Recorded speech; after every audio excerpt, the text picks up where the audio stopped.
Hello, class. Welcome to page 15 note, Simple Motion Part 2. So, on Part 1, we had just finished up talking about velocity. So, we started with position, where you are. Then we moved on to displacement, how your position can change. Then we talked about velocity, which is how your position changes over time. And we talked about how positive and negative is now really important because it tells us if we're moving to the right or to the left. Where a positive velocity means you're going to the right, and a negative velocity means you're going to the left. Hopefully I did that direction correctly for you guys. All right, today we're going to start by talking with position again, but we're going to do it a little differently. Before we start, what does this page of notes look like? So here's my page of notes, so you get an idea of spacing. Notice here, look how tiny these graphs are here at the top.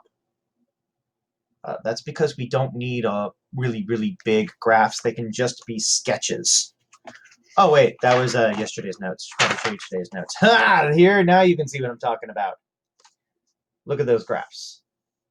Nice and small. I don't need them to be any bigger than that. All right, that's enough wasting time. Let's get to it. So here we have a position time data table. And it tells me that I start at 0 meters, then I go to 3, then 12, then 27, then 48, then 75, moving to the right. I know it's to the right because it says positive. And I got some times. If I then graph that, copy this graph, I get this graph right here. And the first thing I notice is that this isn't a straight line. If I look at it here, not a straight line. It's kind of curvy, actually, which is interesting. So I slap my best fit line on it because Mr. Sazzo tells me that's what I should do. Don't copy this graph yet. And I find the slope, and I find that the slope is 7.5 meters per second. Yay! I did what my notes from yesterday said. I just found the average velocity, and I did it correctly. That is still true, even though all the dots aren't in a pretty line. Except, when they're not in a line, I want you to do it like this. Look how the two lines have the exact same slope. They look the same. The only thing I did here is I moved the line. Instead of trying to do a best fit line through the middle of the data, I did it from the very, very end to the very, very beginning. And that line gives me the exact same slope. In this case, positive 7.5 meters per second. I forgot to put the positive on these graphs. You put a positive, though. All right. Yay, done. That's yesterday's stuff. I now have the average velocity for this motion. But what is average velocity again? The average velocity is what the velocity is on average. Ooh. In other words, let's pretend that your speed, your velocity, never changes. What would that speed be? So when I drive to work, I don't drive at a constant speed of 30 miles per hour. Sometimes I'm going faster than that, and sometimes I'm going slower than that. But if I were to take the entire drive and look on average, that would be my average velocity. And that's what the average velocity here does. It pretends that your velocity never changes. Except, of course, we know that it does. So now let's zoom in a little bit. And instead of doing one best fit line, we're going to do 1, 2, 3, 4, 5 best fit lines. We're going to do a best fit line connecting each dot. Now, usually, we hate it when you just play connect the dots on your graph because that doesn't tell us anything. We want a best fit line. Here is where we want to do connect the dots. We are going to connect the dots and we're going to label each interval A, B, C, D, and E. All right, each interval has a different slope. Look at that, it's obvious just looking at it. Which means that each interval has a different velocity.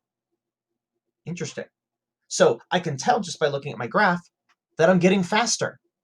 Because at A, I start off with a really, really tiny slope. Look at that. And then over here at E, I'm ending up with a huge slope. It's really steep right there. So I'm speeding up. All right, now, math class. Slope equals the rise over the run, or y2 minus y1 over x2 minus x1. However you want to think about it, it comes to the same thing. If I am finding the slope of segment A, I'm going to take the end of A and the beginning of A, and I'm going to ignore everything else. So for this piece of data, that'd be that. For A, I started at 0, and I ended at positive 3 meters. I started at 0 seconds, and I ended at 2 seconds, which gives me positive 3 meters per 2 seconds, or positive 1.5 meters per second, which means I am moving 1.5 meters per second to the right. All right. Now I'm going to go on, I'm going to do that for every single interval. B, okay, that would be 12 meters and 3 meters, 2 seconds, and, oh, that's a typo there on the bottom, I apologize. That should say 4 seconds and 2 seconds. My apologies. Equals positive 9 meters over 2 seconds, that part's still okay, which gives us positive 4.5 meters per second. So let's see here, they're going to let me...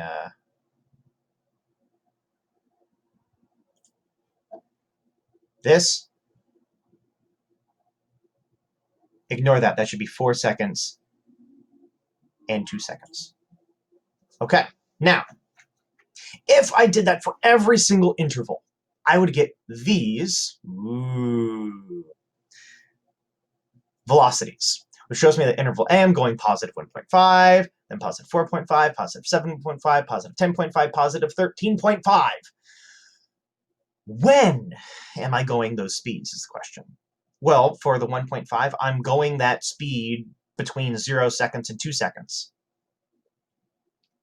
That doesn't help me, though. I need a time, because I want to graph this eventually. So I don't need 0 seconds to 2 seconds. I want a time, one number.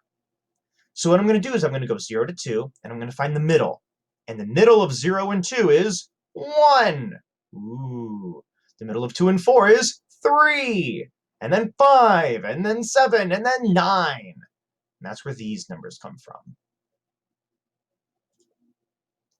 All right, so what do these slopes mean? Well, they're not the average velocities. These are what are called instantaneous velocities. In other words, the velocities at one instant in time, or during one of our intervals. So we care about average velocity if we care about big picture stuff. Where did you start? Where did you end? That's it. But I care about instantaneous velocity if what I care about is what happens in the middle. Well, how far did you go after 5 seconds as opposed to the total 10 seconds? Or where were you at second 6? That's stuff that cares about the middle, so I need my instantaneous velocities for that.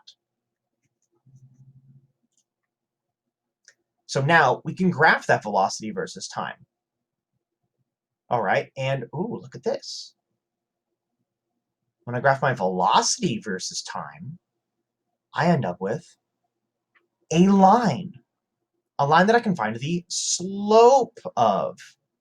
Now look at the units on that slope, meters per second per second. Let's talk about what that means. Well, rise over run, right? So rise is going to be meters per second over run, second.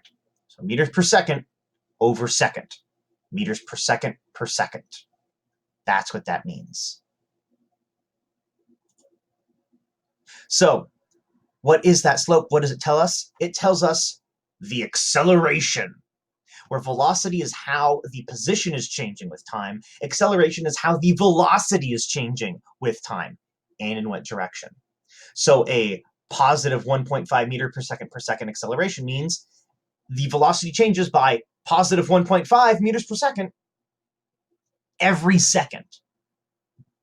And there's the equation that says that. All right, I got an example problem next. I'm just going to post the slides so you can click through it at your leisure, and it walks you through how to do it. Congratulations, you did your 10-minute video lecture. This example problem will be your reflection for the day. All right, have a good day.